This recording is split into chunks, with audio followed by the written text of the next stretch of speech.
Hi, it's Craig, author of the Low Back Repair Manual and your core fitness mechanic. And I am once again seated on one of my stability balls to talk about the idea that it's not what your body is doing during any given movement or posture. It's what you are doing with your body that makes all the difference.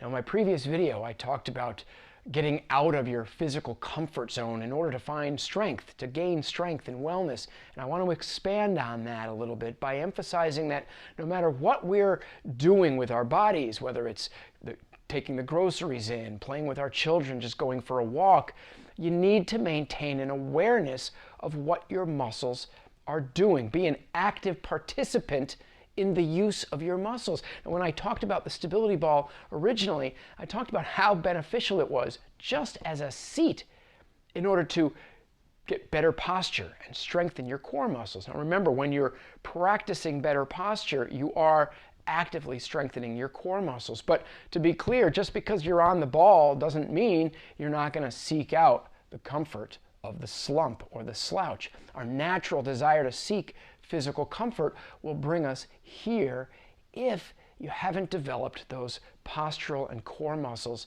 to maintain this.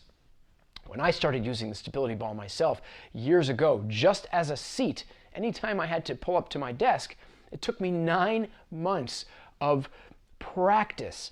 9 months it took me to make it from this being comfortable to this being comfortable. In fact, I say to this day that during that period there was a little piece of my brain that was wholly dedicated to monitoring my posture on that ball. And it was that constant practice of returning to the good posture, coming back to the strengthened, postured position that made the difference. And it took time, it took practice, and it took attention.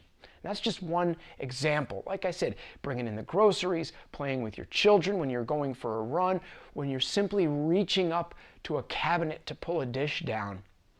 You've got to be aware of what your muscles are doing. Now, I'm going to talk a lot more about this in upcoming videos. I'm going to be talking about some examples of common movements and how we can use our bodies more effectively and with more strength. So go ahead and share this video in the many ways you know how. Get yourself on my mailing list if you're not already there. And of course, leave a comment or a question down below and I'll be happy to answer. Now, and my book, The Low Back Repair Manual, talks at great length about this idea of being aware of your core muscles as it pertains to taking control of your low back pain. That's exactly why I spent 9 months on the ball, and I finally took control of my low back pain by taking control of what my muscles were doing. So for now, I want you to keep in mind that it's not what your body is doing, it's what you are doing with your body that keeps you moving smarter and living stronger. Until next time.